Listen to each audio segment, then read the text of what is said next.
जिसने जो मांगा वो पाया। पूज्य गुरुदेव माताजी दोनों एक ही थे। परम पूज्य गुरुदेव के स्थूल शरीर छोड़ने के बाद उनकी प्रत्यक्ष जिम्मेदारियां माताजी के कंधों पर आ गईं।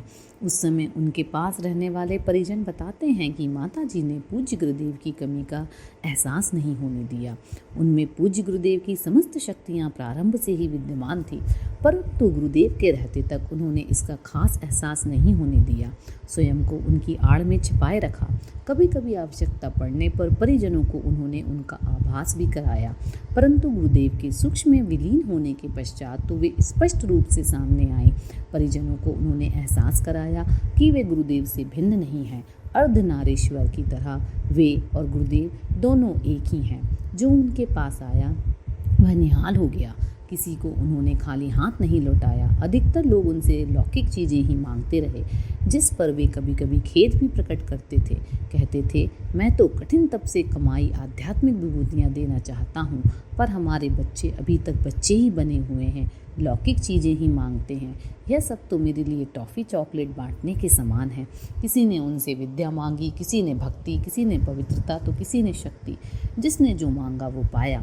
उनके विषय में बस यही कहा जा सकता है, तेरे दरबार की गुरुवर निराली शान यह देखी, तुझे देते नहीं देखा मगर झोली भरी देखी। मैंने तो तिलक कर लिया है, तू लड़का देख ले। श्री सुदर्शन मित्तल जी। श्री द्वारिका प्रसाद चैतन्य जी जब मथुरा आए थे, बातों बातों में एक दिन गुरुदेव से कह दिए, गुरुदेव मुझे केवल लड़की के विवाह की चिंता है। पूज्यवर ने तुरंत कहा, बेटा तू क्यों चिंता करता है, तेरी लड़की मेरी लड़की है, तू बिल्कुल भी चिंता ना कर। चैतन्य जी ने बताया। उसके बाद मैं निश्चिंत हो गया। बात आई गई हो गई। समय पर अचानक एक दिन एक लड़का आया। उसने एक चिट्ठी दी। मैंने खोलकर पढ़ी। पूज्यवर ने लिखा था, मैंने तो तिलक कर दिया है, तू लड़का देख ले। चिट्ठी पढ़कर मैं हैरान रह गया। लड़के को ऊपर से नीचे तक देखा। तुरंत तिलक कर गुरुदेव ने भेजा था। ओजस चेहरे पर झलक रहा था, किंतु बिना उसके बारे में कुछ भी जाने समझे अपनी लड़की के लिए कैसे हाँ कर दूं, अजीब स्थिति हो गई थी। फिर भी लड़के को बिठाया, बातचीत किया, अंदर गया, घर में चर्चा की। वह दोनों एक दूसरे का पता लेकर एक दूसरे के गृह गांव गए। दोनों ने दोनों को पसंद किया। बात तय हुई। इसी बीच लड़के के मामा ने विवाह की लिस्ट दी, जिसे मैंने मना कर दिया और कहा, मैं इतना सामान नहीं दे सकता। अब तो उनके घर वाले सख्ते में आ गए। गुरुजी ने तिलक किया है, मना कैसे करते। अतः कहा, गुरुजी गोत्र समान है, कहते हैं ऐसे में दोनों की एक दूसरे से पटती नहीं। बहाना तो बहाना था। गुरुदेव ने उसी लहजे में लड़के से पूछा, ये लड़की मेरी है, मेरा गोत्र चमार है, तू बता शादी करेगा। लड़के ने हाँ कर दी। वह शादी धूमधाम से हो गई। बाद में चैतन्य जी अंतर मन से भाव विभोर होकर बोले, मित्तल जी मैं अगर खोजता तो कितना भी खोजता, किंतु मुझे ऐसा लड़का कदापि नहीं मिलता। यह तो गुरुवर की असीम कृपा है, जिन्होंने मुझे इतना अच्छा दामाद प्रदान किया। बायना हुंडी तो भरना ही पड़ेगा। श्री शिव प्रसाद मिश्र। श्री रघुवीर सिंह चौहान जी की बड़ी लड़की की शादी तय हो चुकी थी। चूंकि श्री चौहान जी मेरे साथ ही गुरुदेव व वंदनीय माता जी से परिजनों को मिलाने के कार्य में व्यस्त रहते थे, अतः हम लोग प्रायः ही उनसे पूछते रहते थे, चौहान जी लड़की की शादी की तैयारी हो गई। वे कहते, सब गुरुजी ठीक करेंगे। शादी में मात्र 2 माह का समय था। जब भी पूछते उनका एक ही जवाब होता, सब गुरुजी ठीक करेंगे। अब शादी में मात्र 4-5 दिन ही बचे थे। चौहान जी पूर्वव्रत ही अपने कार्य में लगे रहते। शादी की तैयारियों की बाबत पूछने पर अब भी उनका यही जवाब था, सब गुरुजी ठीक करेंगे। मैं किसी कार्यवश ज्वालापुर गया। अकस्मात ही उनके घर पर नजर पड़ी। देखा, अरे घर तो ज्यों का त्यों पड़ा है, ना लिपाई पुताई ना रंग रोगन। 4 दिन बाद शादी है, लेकिन उसके एक भी लक्षण दिखाई नहीं पड़ रहे। मुझे चिंता हुई। आकर अन्य भाई बहनों से चर्चा की। सोचा अब गुरुजी माता जी से कहे बिना काम नहीं चलेगा। उस दिन भी चौहान जी से जब पूछा तो जवाब वही का वही। अब शादी में केवल 3 दिन शेष थे। मैंने पूज्य गुरुदेव से सब बात बताई। गुरुजी ने सारी बात सुनी, थोड़े गंभीर हुए, फिर बोले, बेटा बायना तो भरना पड़ेगा। उनकी बात सुनकर मुझे लगा कहीं ये पूर्व जन्म के नरसिंह मेहता तो नहीं, जो अपने कृष्ण को हुंडी चुकाने को विवश कर रहे हों। प्रभु की लीला प्रभु ही जाने। मैं अभी सोच ही रहा था कि पूज्यवर का आदेश हो गया, बेटा तू देख सारी व्यवस्था कर। मैंने नीचे आकर परम वंदनीय माता जी से परामर्श किया। उन्होंने भी सारी व्यवस्था हेतु स्वीकृति दे दी और अन्य परिजनों को भी सहयोग करने के लिए कहा। हमने चौके से बर्तन आदि सभी आवश्यक सामग्री मेटाडोर में भरी और कुछ भाई बहनों को साथ लेकर चौहान जी के घर पहुंचे। सावित्री जी चौके वाली कुछ बहनों को साथ लेकर गई।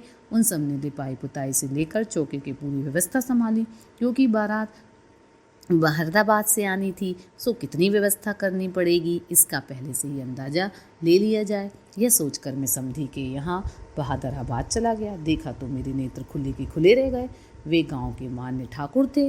गांव भर में उत्सव का माहौल था। वे उस समय पूरे गांव को खाना खिला रहे थे। मैं कुछ देर रुका, फिर बात ही बात में पूछा, कितनी बारात जाएगी? उत्तर मिला, पूरा गांव तैयार है, 1000 तो हो ही जाएंगे। सुनकर मेरी तो सिट्टी पिट्टी गुम थी।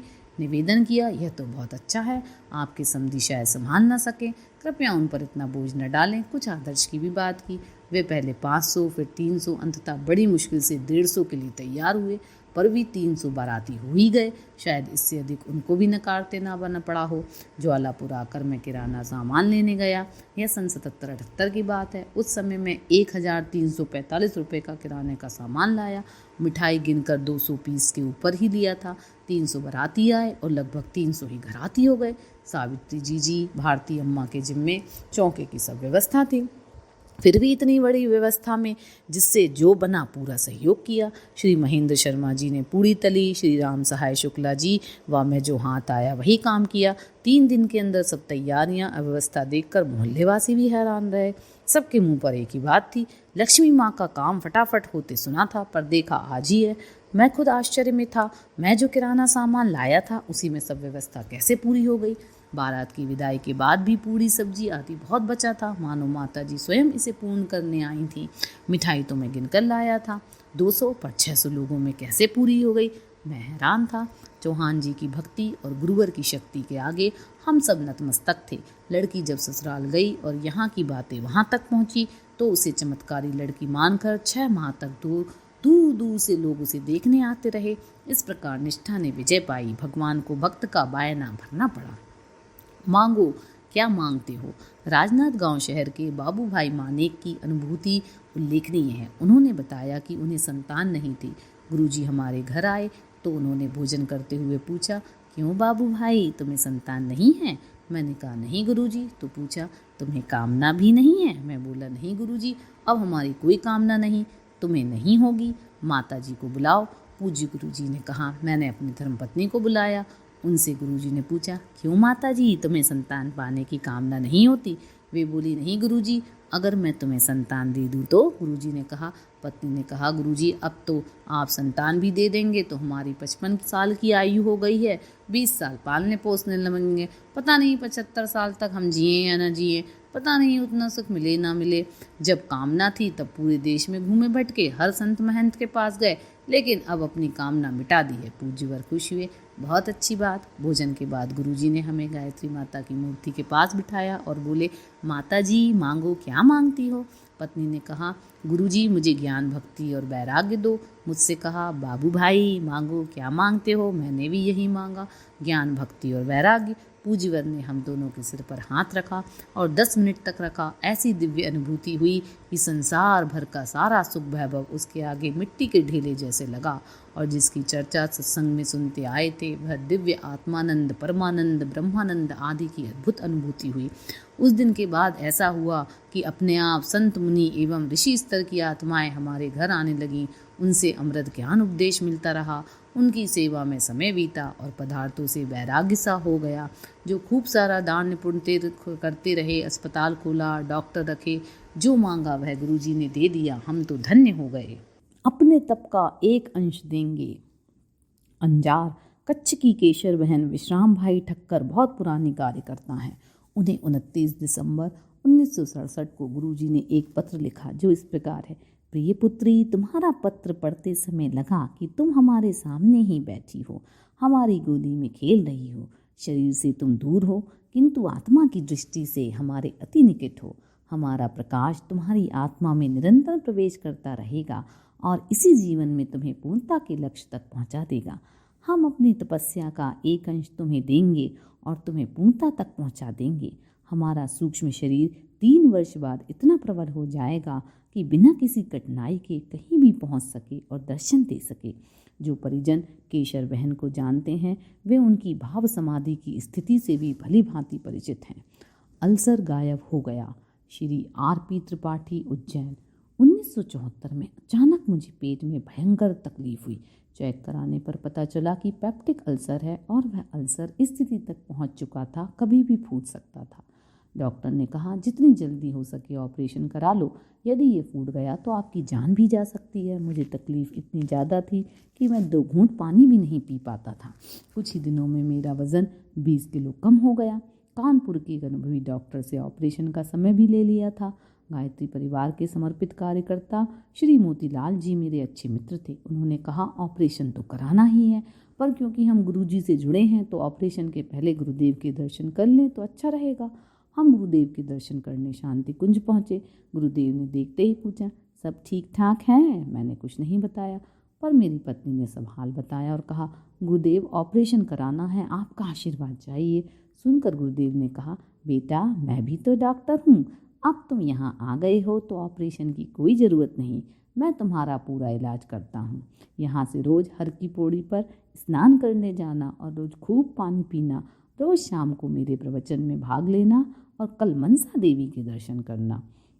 उस समय मेरी स्थिति ऐसी थी मैं 10 कदम भी नहीं चल सकता था, 2 घूंट पानी मुश्किल से पी पाता था। 1974 के समय में मनसा देवी के लिए पहाड़ पर चढ़कर जाना स्वस्थ आदमी को भी कठिन जान पड़ता था।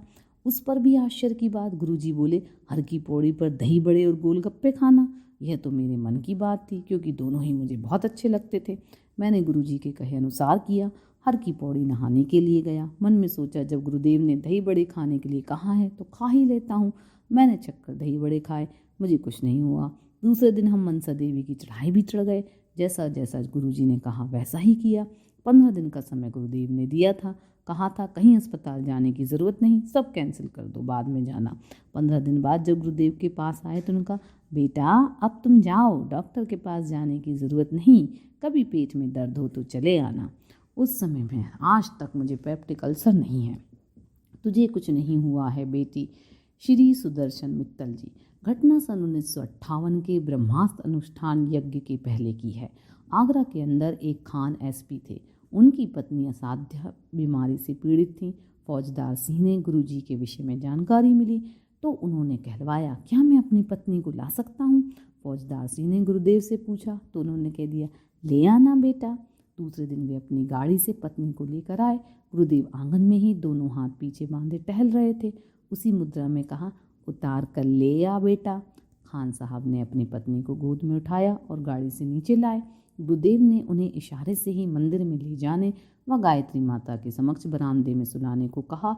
वह स्वयं कमर में हाथ बांधे हुए उन्हीं के पीछे पीछे चलते हुए कहते रहे तुम मेरी अच्छी बेटी हो, तुम मेरी प्यारी बेटी हो, तुम्हें कुछ नहीं हुआ है, उठकर बैठ जा, देख धीरे धीरे बैठना। देखते ही देखते वह महिला अपने मन से उठने लगी, वह बैठ गई। गुरुदेव ने कहा खड़ी हो जा, धीरे धीरे खड़ी होना। तो वह धीरे धीरे खड़ी हो गई। उन्होंने कहा अब चलकर अपने पिता के पास नहीं आएगी। इतना कहने पर वह धीरे धीरे पिताजी अर्थात गुरुजी के पास आ गई। अब गुरुजी ने कहा कुछ खाएगी? उस महिला ने जवाब दिया हाँ खाऊंगी। खान साहब ने सुना तो दंग रह गए। वैसी आवाज़ उन्होंने कभी सुनी नहीं थी। चूँकि पूज्यवर के द्वारा दिया गया जीवन दान था, वे अवाक रह गए। वह चरणों में गिर पड़े। वह पत्नी जिसके रोग को डॉक्टर ने असाध्य घोषित कर दिया हो, वह जिसे तुझे कुछ नहीं होगा बेटी कहकर आधे घंटे से भी कम समय में उठाकर बैठा दिया, खड़ा कर दे व खिलाकर घर भेज दे, उन सिद्ध संत के चरणों में भला कौन नतमस्तक नहीं होगा। खान साहब मन ही मन कृतज्ञ होकर जिस पत्नी को गोद में लाद कर लाए थे अपने पैरों चलाते हुए लेकर चले गए। गुरुदेव हमारे शिव शंकर वरदाई। श्री गोविंद पाटीदार। विगत 16 से 20 अप्रैल 1970 की तिथियों में खरगोन ग्राम घे गांव में 108 कुंडी यज्ञ का आयोजन था। पूज्य गुरुदेव इस समारोह में पधारे थे। उन्हीं दिनों उनसे मंत्र दीक्षा ली थी। अपनी हिमालय यात्रा के बाद पूज्य गुरुदेव ने लौटकर शांति कुंज हरिद्वार में साधना आरणक की स्थापना की। जीवन साधना सत्रों की श्रृंखला चली। 1976 के एक सत्र में वहां जाने का सौभाग्य मुझे भी मिला। उनसे भेंट करने के लिए एक दिन उनके कमरे में गए। अन्य परिजन भी थे। सबसे बारी बारी से पूज्य गुरुदेव ने कुशल समाचार पूछे, मेरी कुशलता भी पूछी। मैंने कहा, गुरुदेव और तो सब ठीक है, परंतु एक दुख है। उन्होंने करुणापूर्वक कहा, बेटा जल्दी बता क्या बात है। मैंने बताया, जी बड़े भाई को हमेशा बांध कर रखना पड़ता है, वे पागल हैं। पूज्य गुरुदेव ने क्षण भर के लिए आंख बंद की और कहा, बेटा यह पूर्व जन्म के किन्हीं कर्मों के कारण है। इस प्रारब्ध को इसी जन्म में काट लेना अच्छा है, परंतु उसे इतना जरूर ठीक कर देंगे कि वह खुला रह सके। मेरा हृदय भर आया, गला रुंध गया और आंखों से आंसू झरने लगे। गुरुदेव ने मेरे सिर पर हाथ फिराया और कहा, बेटा सब ठीक ही होगा, चिंता मत करो, परिवार की जिम्मेदारी मेरे ऊपर छोड़ दो। 9 दिनों के शिविर के पश्चात घर लौटना हुआ। ठीक 20 दिन बाद बड़े भाई अपने आप खुल गए। पूछने पर बताया, जाने कौन सफ़ेद खादी के कपड़े पहने बाबा आए थे। उन्होंने दूर से मेरे ऊपर बर्फ फेंक दी, उसी से सब जंजीरें अलग हो गईं। आज भी मेरे बड़े भाई बंधनों से मुक्त अवस्था में प्रसन्नतापूर्वक रहते हैं। कभी कभार कई महीनों में एक आध हल्का सा दौरा आ जाता है, पर फिर ठीक हो जाते हैं। बड़े भाई के दोनों बालक चिरंजीव गजानंद एवं चिरंजीव रमेश चंद्र इंजीनियर के पद पर हैं तथा सपरिवार इंदौर ही रहते हैं। मैं अपने परिवार सहित 12 जून 1984 से गुरुदेव के चरणों में शांति कुंज आ गया। पूज्य गुरुदेव वरदाई ही थे। अब तो बराबर यह चिंतन रहता है कि उनके अनुदानों का ऋण चुकाने में ही जीवन के शेष दिन बीतें। शब्द क्या वरदान थे वे वचन। श्री मोतीलाल स्वर्णकार, उज्जैन। सन 1964-65 में गुरुदेव नलखेड़ा जिला शाजापुर में आए थे। तब मैं माध्यमिक शाला नलखेड़ा में क्राफ्ट टीचर था। 5 कुंडीय गायत्री यज्ञ आयोजित किए गए थे। घर पर ही गुरुदेव के ठहरने का इंतजाम था। एकांत पाते ही गुरुदेव ने मुझसे मेरी समस्या पूछी। मैंने कहा, गुरुदेव 5 कन्याएं हैं, 1 पुत्र है। इनकी शिक्षा दीक्षा तथा विवाह संस्कार करना है। नलखेड़ा से स्थानांतरण करवा दीजिए। गुरुदेव ने कहा, 9 दिन में उज्जैन ट्रांसफ़र बीटीआई में होगा। वहाँ उज्जैन में कोई शाखा नहीं है। वहाँ सुरेश नारायण मेहता डीईओ व जनार्दन देशमुख से मिलकर शाखा स्थापित कर युग निर्माण योजना का कार्य करना। बात बेहद अविश्वसनीय थी। भला किसी व्यक्ति का कुछ ही दिनों के अंतर से 2 बार स्थानांतरण कैसे हो सकता था? किंतु गुरुदेव की महिमा, 9 दिन के अंदर ही बीटीआई उज्जैन में मेरा ट्रांसफ़र हो गया। फिर मैं उज्जैन में ही रहा। यहाँ 5 कन्याओं व 1 पुत्र की ग्रेजुएशन तक शिक्षा पूरी हुई। सभी की बिना दहेज की शादी कराई। उज्जैन से ही रिटायर हुआ। गायत्री परिवार की शाखा सन 1964 में स्थापित की। गुरु कृपा से मेरा हर कार्य निर्विघ्न रूप से पूरा होता रहा। उनके वचन मेरे जीवन में वरदान बनकर आए। कमाल आशीर्वाद का। श्रीमती शांता सोनी, इंदौर। सन 1966-67 में पूज्य गुरुदेव सिंहस्थ पर्व पर उज्जैन पधारे। लौटते समय प्रातः 6 बजे मेरे कलिया देह निवास से साइकिल रिक्शे में बैठकर जा रहे थे। मार्ग में श्री गोपाल सिंह सोनी का घर था। उन्होंने व उनकी पत्नी ने फूल मालाओं से पूज्य गुरुदेव का स्वागत किया। जब गुरुदेव ने सबकी कुशल क्षेम पूछी तो उनकी पत्नी ने रोते हुए कहा, गुरुजी मेरी गोद खाली है, जो संतान होती है 2-4 माह में मर जाती है। फिर वह फूट फूट कर रोने लगी। पूज्य गुरुदेव द्रवीभूत हो उठे और उन्हें आशीर्वाद दिया। उनके आशीर्वाद स्वरूप आज उनके 2 पुत्र हैं जो स्वस्थ, सुखी और संपन्न हैं। जाकी कृपा पंगु गिरी लांघे। शांति कुंज में उन दिनों प्राण प्रत्यावर्तन सत्र चल रहे थे। वेद मूर्ति तपोनिष्ठ परम पूज्य गुरुदेव की तप ऊर्जा से नित नए अनुदानों वरदानों की सृष्टि व वृष्टि हो रही थी। उन्हीं दिनों जाड़े की एक दोपहर में उत्तर प्रदेश के खीरी लखीमपुर जिले के मोहम्मदी कस्बे के प्रतिष्ठित कपड़ा व्यवसायी श्री दयाशंकर रस्तोगी अपनी पति श्रीमती शकुंतला रस्तोगी के साथ पूज्य गुरुदेव से मिलने के लिए पहुंचे। उनके साथ उनका विकलांग पुत्र सुनील भी था। गुरुदेव ने उन्हें प्रेम से बिठाने के साथ घर के हाल समाचार पूछे।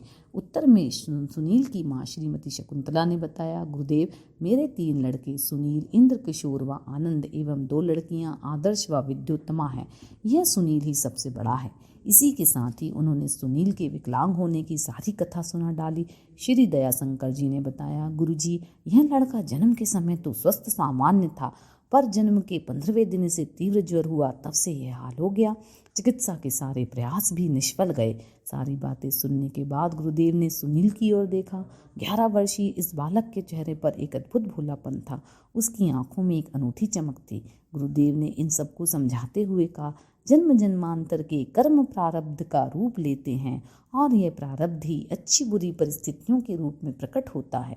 बुरे प्रारब्ध को धैर्यपूर्वक सह जाना तप है।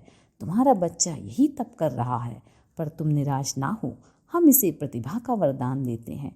यह विकलांग होने के बावजूद किसी पर बोझ नहीं बनेगा, स्वयं कमा कर खाएगा और तुम लोगों का भी नाम उज्जवल करेगा। इसके कारण लोग तुम्हें और इसके भाई बहनों को पहचानेंगे। गुरुदेव की बातें सुनकर सुनील के माता पिता को आश्चर्य हुआ, पर उन्हें गुरुदेव की तप शक्ति पर श्रद्धा थी और सचमुच घर पहुंचकर सुनील में चित्रकला का अंकुरण हुआ। पूज्य गुरुदेव का वरदान साकार होने लगा। उसकी बनाई पेंटिंग्स चर्चित एवं प्रशंसित होने लगी। रेडियो एवं टीवी पर उसकी वार्ताएं प्रसारित हुईं। समाचार पत्र समय समय पर उसके व्यक्तित्व एवं कर्तव्य को प्रकाशित करने लगे।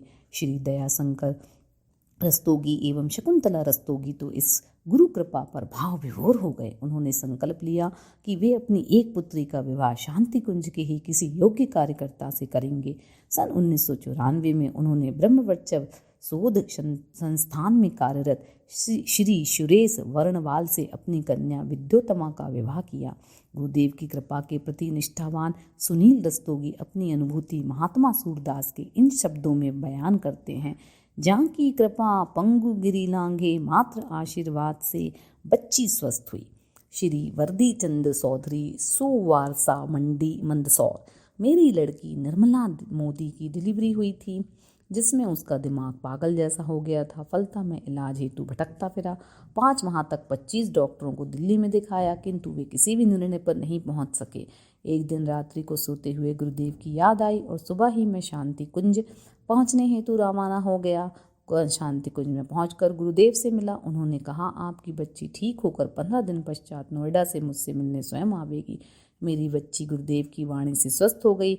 वह 15 दिन पश्चात गुरुदेव से स्वयं मिलने गई। इस बीमारी के दौरान उसने बड़ी तादाद में गायत्री मंत्र लेखन किया। आज मेरी बच्ची पूर्णतः स्वस्थ व प्रसन्न है। ये गुरुदेव की कृपा का फल है। ऋण लौटाने हेतु मजबूर किया। चेन्नई के रामलाल खंडेलवाल जी ने अपने 10 लाख रुपए एक मुसलमान व्यक्ति को ब्याज पर दे दिए। फिर वे जब भी उनसे अपने पैसे मांगते, वह चाकू दिखाकर धमकी दे देता। वह किसी प्रकार पैसा लौटाने को तैयार नहीं था।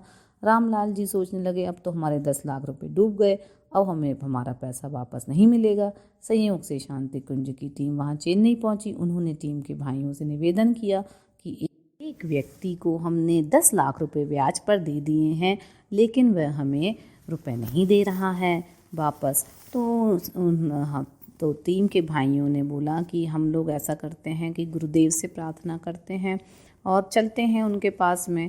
फिर ये सब वहाँ पहुँचे और जो व्यक्ति था उस भाई को से बातचीत करी गुरुदेव का नाम लेके, और उसके बाद में उस व्यक्ति ने हमें पैसे वापस लौटाने का वादा किया और कुछ समय बाद उसने हमें पूरे पैसे वापस लौटा दिए।